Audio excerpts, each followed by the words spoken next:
नमस्कार, मैं हूं रीनू कुमारी। आप देख रहे हैं पब्लिक एशिया न्यूज चैनल। इसी के साथ अब वक्त हो गया है देश की बड़ी खबरों का।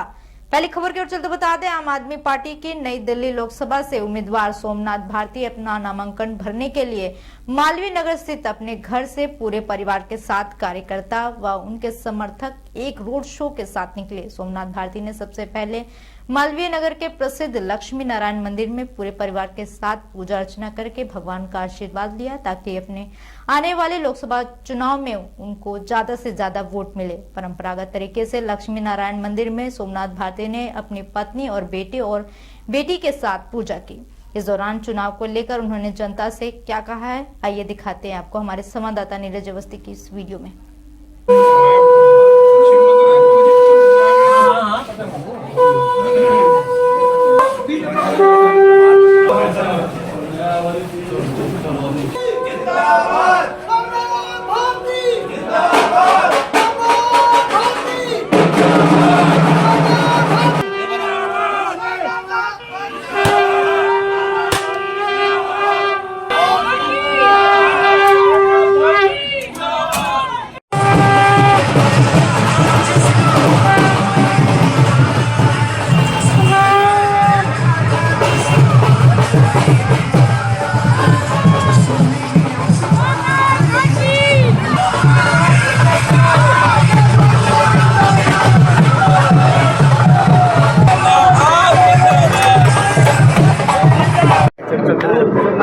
आज आप नामांकन से पहले पूरे परिवार के साथ में मंदिर में पहुंचे हुए हैं, क्या कहेंगे? देखिए, हर शुभ कार्य का शुरुआत परमात्मा के आशीर्वाद से होता है और मेरा तो हर कार्य ही हर रोज ही परमात्मा के आशीर्वाद से शुरुआत होती है।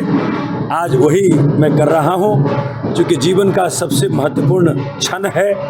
जनता के 9 साल परमात्मा स्वरूप सेवा करने के बाद जनता ने आशीर्वाद स्वरूप सांसद के रूप में मैं 5 साल सेवा कर सकूं, ये देने की ठानी है। तो आज परमात्मा के दरबार से शुरुआत किया है हमने।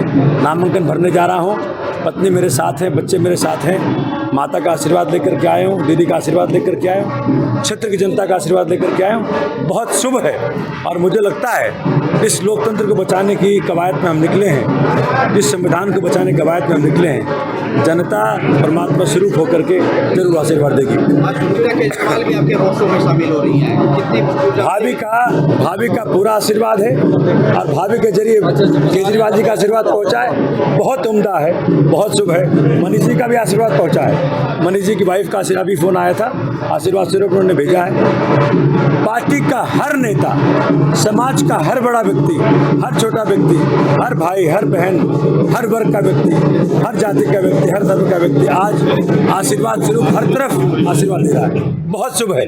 ठीक। और अगली खबर की ओर चलते बता दें, गंगा नगरी में श्रद्धालुओं की सुरक्षा में महत्वपूर्ण भूमिका निभा सकने वाली तीसरी आंख लंबे समय से बंद है। बता दें, गंगा नगर के सबसे प्रमुख स्थान गंगा घाट, फोहरा चौक, होली चौक, शिव चौक जैसे कई स्थानों पर लगे सीसीटीवी कैमरे खराब पड़े हैं। आपराधिक तत्वों पर निगाह रखने की सुध पुलिस को नहीं है। गंभीर आपराधिक वारदातों के बाद पुलिस को सीसीटीवी कैमरे के फुटेज की जब जरूरत पड़ती है, तब वह संसाधनों की बजाय इधर उधर हवा में हाथ पांव मारने को विवश हो जाते हैं। बता दें कि अपराधों पर लगाम करने के लिए सीसीटीवी कैमरों का रोल लगातार बढ़ रहा है। अपराधियों का सुराग लगाने तथा उन्हें पकड़वाने में ये कैमरे कई बार कारगर साबित हुए हैं। इसके बावजूद जिला मुख्यालय पर ही पुलिस के 3 आंख का ये काम करने वाले इन कैमरों को लेकर लंबे समय से लापरवाही बरती जा रही है। पुलिस आधुनिकीकरण के नाम पर ऐसे समय में जब तमाम प्रकार के कार्य हो रहे हैं, तब सीसीटीवी कैमरे की सुध नहीं है। आइए दिखाते हैं आपको हमारे संवाददाता कुलदीप शर्मा की वीडियो।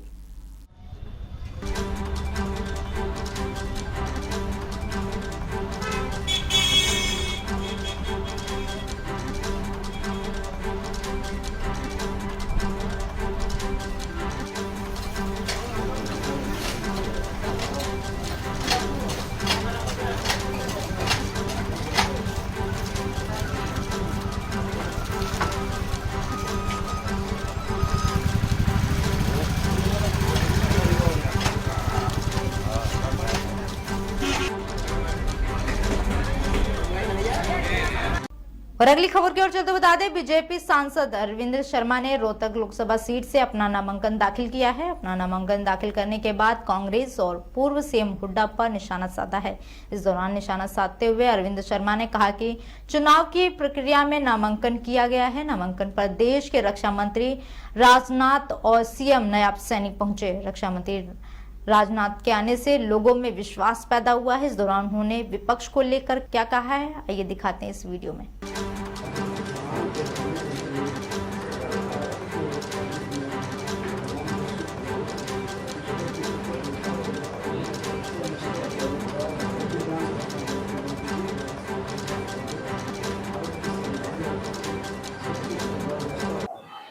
परसों आज नॉमिनेशन हुआ आपका, क्या कह रही है पार्टी की तरफ से आप?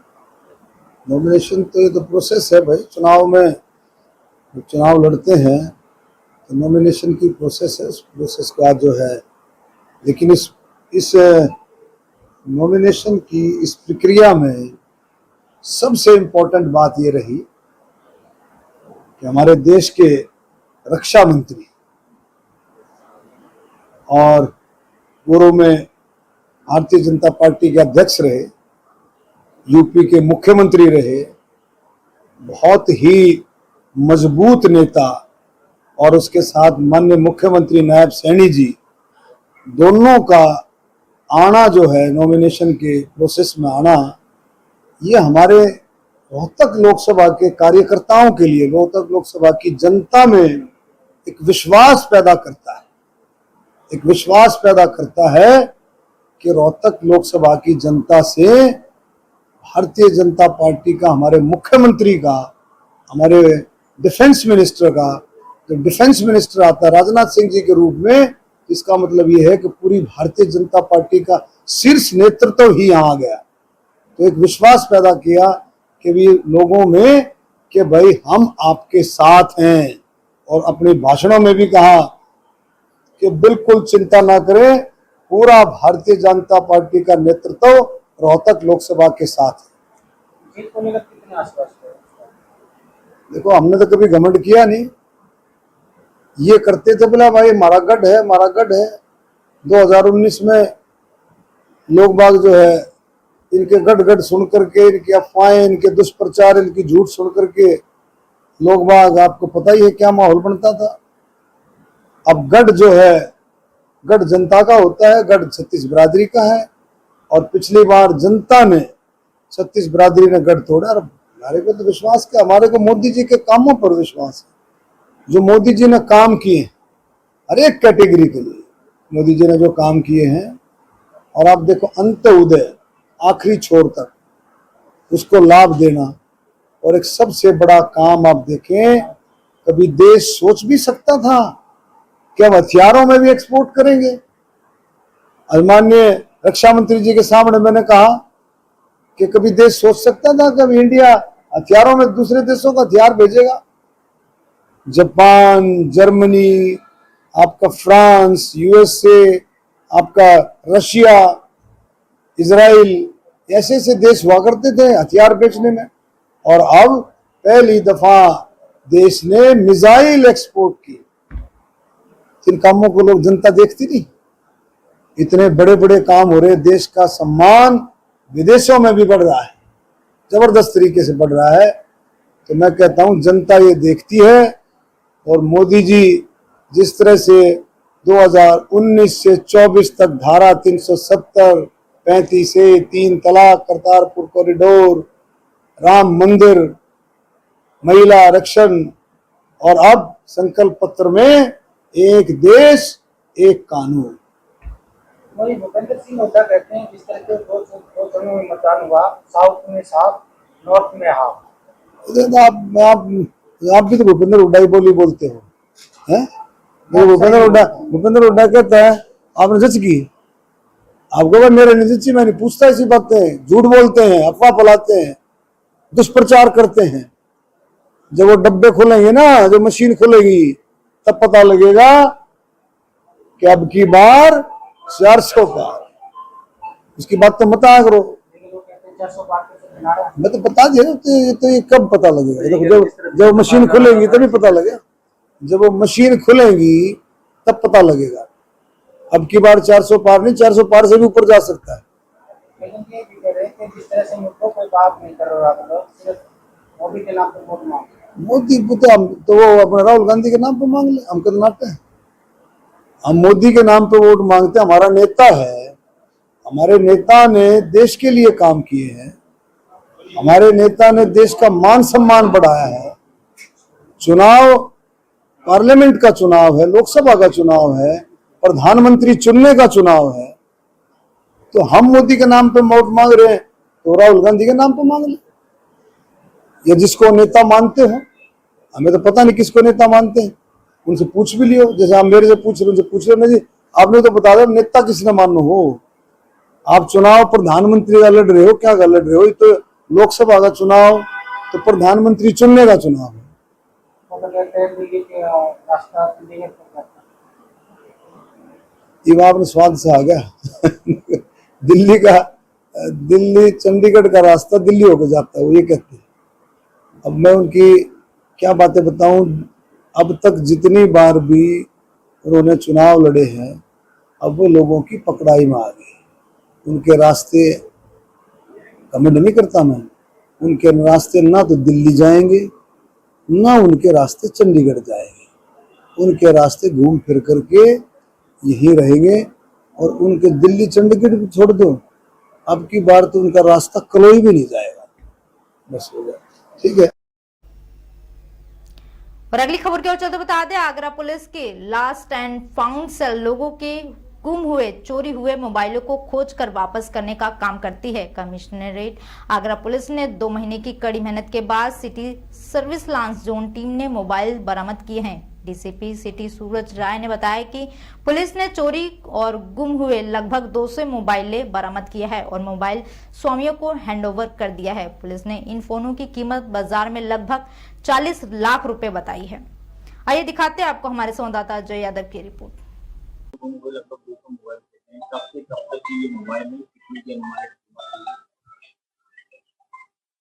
देखिए, पुलिस कमिश्नरेट आगरा में समय समय पर हमारे सिटी सर्विलांस सेल में जो लॉस्ट एंड फाउंड सेल है, वो गुम हुए लोगों के जो मोबाइल फ़ोन गिर जाते हैं या गुम हो जाते हैं, इस तरह के मोबाइल फ़ोन को हम समय समय पर रिकवर करके देते हैं। और एक बार फिर पिछले 2 सवा 2 महीनों के जो लोगों के गुम हुए मोबाइल फ़ोन थे, लगभग 200 की संख्या में हमारी टीम ने बरामद करके आज हम जो उनके स्वामी हैं, ओनर्स हैं, उनको वापस कर रहे हैं। हम सभी जानते हैं कि आजकल के हमारे जीवन में मोबाइल फ़ोन का कितना महत्व है। और जो भी हमारे जो डेली की सुविधाएं हैं या बहुत आम तौर पे फैसिलिटीज़, पैसे का ट्रांजैक्शन और तमाम सारी चीज़ें हम मोबाइल के माध्यम से इंटरनेट का इस्तेमाल करते हैं, उनके खो जाने पर जनता को बहुत असुविधा होती है। तो जनता के हित को देखते हुए और ये लगातार कार्रवाई जारी रखती है। और उसी के क्रम में आज लगभग कुल 40 लाख की बाजार की जो मार्केट वैल्यू के मोबाइल फ़ोन्स हैं 200, वो आज उनके ओनर्स को वापस किए जा रहे हैं।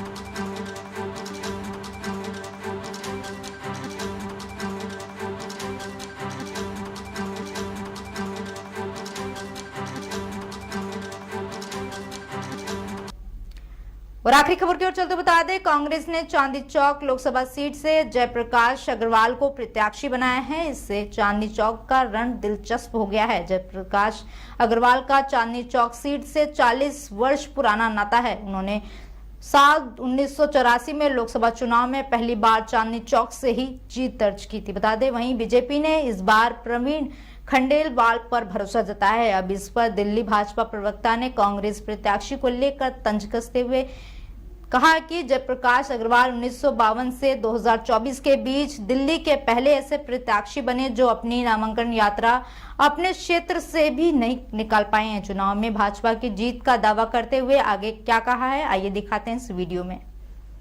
कांग्रेस के प्रत्याशी जयप्रकाश अग्रवाल ने आज चुनाव से पहले ही अपनी हार मान ली। वो चांदनी चौक के पुराने बाशिंदे हैं। चांदनी चौक में उनकी एक हवेली भी है। रहते अब वो नई दिल्ली में हैं, इसमें मुझे कोई आपत्ति नहीं है। मगर जब नामांकन भरने की बात आई तो वो 100 कार्यकर्ता भी अपने साथ कांग्रेस या आम आदमी पार्टी के नहीं जुटा पाए, इसलिए आज वह अपनी नामांकन यात्रा पे कुछ गाड़ियों में बैठकर पृथ्वीराज रोड से अलीपुर चले गए। एक सवाल उठता है कि गठबंधन का प्रत्याशी 10-10 विधायक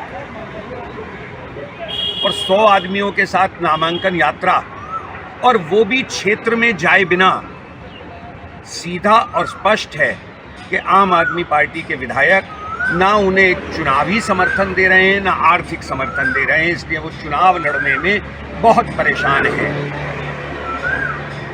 ये कहना अतिशयोक्ति नहीं होगा कि जयप्रकाश अग्रवाल ने चुनाव से पहले ही आज चोरी छुपे नामांकन भर के बिना चांदनी चौक संसदीय क्षेत्र में जाए नामांकन भर के अपनी हार स्वीकार कर ली है। ऐसी देश की तमाम जानकारी के लिए देखते रहें पब्लिक एशिया न्यूज चैनल।